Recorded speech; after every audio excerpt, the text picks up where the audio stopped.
बात करेंगे ज़रोदा में आप अपना अकाउंट कैसे ओपन कर सकते हैं। लिंक डिस्क्रिप्शन बॉक्स में दिया गया है, उस लिंक को फॉलो करके आप ज़रोदा में अपना अकाउंट करा सकते हैं। तो जैसे आप लिंक पे क्लिक करेंगे आपसे साइन अप के लिए पूछेगा, तो उसके जो स्टेप्स हैं वो हम पूरे यहाँ पर सीखेंगे।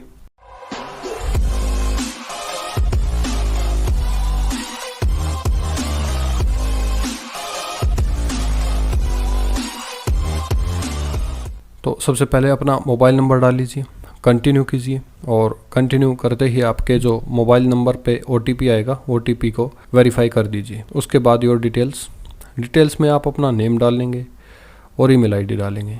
नेम एंड ईमेल आईडी डालने के बाद ईमेल पे OTP आएगा, उसको आपने वेरीफाई करना है। ईमेल पे जैसे ही OTP आ जाता है उसको वेरीफाई करके कंटिन्यू करेंगे। Start with your pan card number यहाँ पर देंगे और उसके बाद पे account opening fees. Account opening fees इसमें 200 रुपीज़ है। अगर आप कमोडिटी में भी करना चाहते हैं तो 300 है और खाली इक्विटी में करना चाहते हैं तो 200 है। तो आपकी मर्ज़ी है। कमोडिटी में अगर आप ट्रेड करना चाहते हैं तो कमोडिटी को भी इंक्लूड कर लीजिए और अगर आप ओनली इक्विटी में करना चाहते हैं तो ओनली इक्विटी कर लीजिए। तो शुरू में अगर आप ओनली इक्विटी कर लेते तो कोई दिक्कत नहीं है, क्योंकि कमोडिटी को बाद में भी ऐड किया जा सकता है। तो 200 रुपीज़ से आप अपना अकाउंट ओपन कर सकते हैं। तो 200 मैंने कर लिया। उसके बाद पे कर सकते हैं आप UPI से या नेट बैंकिंग से, वॉलेट से, किसी भी तरीके से आप पे कर सकते हैं। तो मैंने पे के लिए क्लिक कर दिया और अकाउंट के लिए जो पेमेंट है उसकी प्रोसेस अभी चल रही है और ये देखिए 200 रुपीज़ मैंने पे कर दिए। पे करते ही आधार KYC डिजी लॉकर से ये लेता है। अगर आपका मोबाइल नंबर आधार कार्ड से इसमें लिंक होना अति आवश्यक है, ज़रूरी है।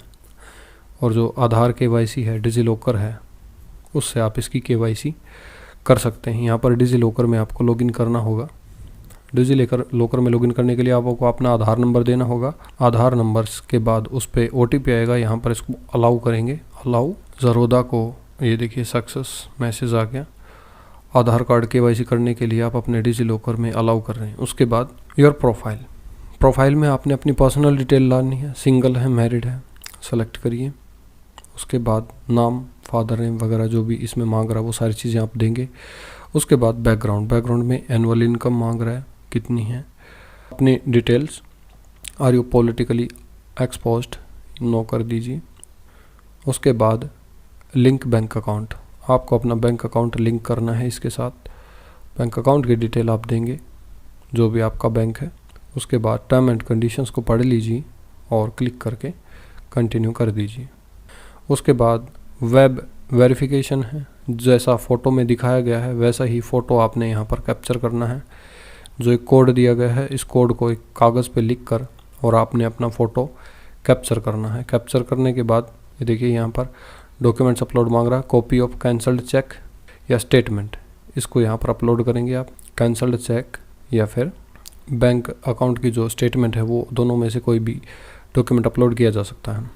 इनकम प्रूफ ऑप्शनल है, छोड़ सकते हैं आप इसको, और अगर है तो अपलोड कर सकते हैं। अभी नहीं है, बाद में अपलोड करना चाहे बाद में भी कर सकते हैं। सिग्नेचर आपने अपलोड करना है। सिग्नेचर अपलोड करने के बाद फ़ोटोग्राफ आपने, पैन कार्ड आपने अपलोड करना है।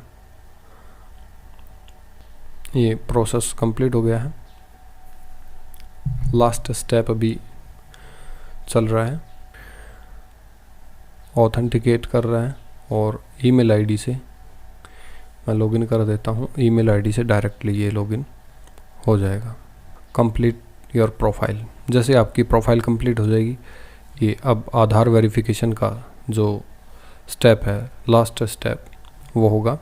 यहाँ पर आपने आधार डालना है, आधार नंबर डालना है। आधार नंबर के बाद आधार रजिस्टर मोबाइल नंबर पे OTP जाएगा। OTP जाने के बाद स्टेप वेरीफाई कर देंगे और वेरीफाई करने के बाद साइन अप नाउ।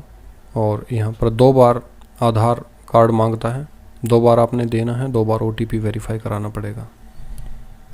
इस स्टेप में ये देखिए सक्सेसफुल का मैसेज आ गया और अभी प्रोसेसिंग चल रही है।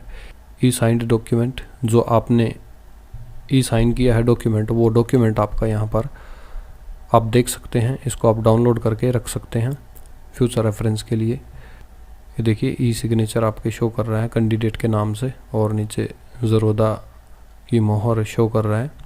तो ये डॉक्यूमेंट्स आपने फ्यूचर रेफरेंस के लिए अपने पास रखना है। और इसमें जो टर्म्स एंड कंडीशंस हैं वो भी आपने अच्छे से पढ़ लेनी है। यहाँ पर आपकी यूज़र आईडी आ गई है। Sign in to your account, your user ID is, आपकी यूज़र आईडी यहाँ पर दी गई है। जैसे ही आप लॉगिन पर क्लिक करेंगे, लॉगिन पर क्लिक करने के बाद यूज़र आईडी एंड पासवर्ड आपसे मांगेगा। पासवर्ड आपके पास ईमेल पे ही रिसीव हो जाता है। यूज़र आईडी एंड पासवर्ड दोनों को यूज़ करके आप अपना अकाउंट को कंटिन्यू कर सकते हैं। और अगर लैपटॉप में या कंप्यूटर में आप इसको यूज़ करते हैं तो डायरेक्टली यहीं से आप लोग साइन अप करके आगे जो है ना इसको लॉगिन करके यूज़ कर सकते हैं। और अगर आप मोबाइल में यूज़ कर सकते हैं तो उसके लिए आपने काइट ऐप डाउनलोड करनी होगी। काइट ऐप, तो काइट ऐप को डाउनलोड करने के बाद आपसे यूज़र आईडी पासवर्ड मांगेगा और पिन वगैरह सेट कराएगा। वो सारे पिन वगैरह सेट करके आप आगे का प्रोसेस कर सकते हो और यहाँ से आप अपनी ट्रेडिंग स्टार्ट कर सकते हैं। और अगर आपको ट्रेडिंग से रिलेटेड बिल्कुल भी नॉलेज नहीं है, ये तो खाली डीमैट अकाउंट ओपन करने का प्रोसेस था, और अगर आपको ट्रेडिंग से रिलेटेड कोई भी नॉलेज नहीं है तो आप शुरू में ही एकदम से ट्रेडिंग करने के लिए मैं आपको बिल्कुल भी सलाह नहीं देता हूँ। अगर आप बिल्कुल नए हैं तो पहले आपको सीखना होगा, उसके बाद ही ट्रेडिंग में आप ट्राई कर सकते हैं। और आप अगर ट्रेडिंग सीखना चाहते हैं तो आप कमेंट बॉक्स में मुझे लिख सकते हैं। मैं इससे रिलेटेड एजुकेशनल वीडियोज़ हैं इसी चैनल पे पोस्ट करता रहूँगा। अगर आप अपना फ्री में डीमैट अकाउंट ओपन करना चाहते हैं तो इसका लिंक मैंने डिस्क्रिप्शन बॉक्स में दिया है।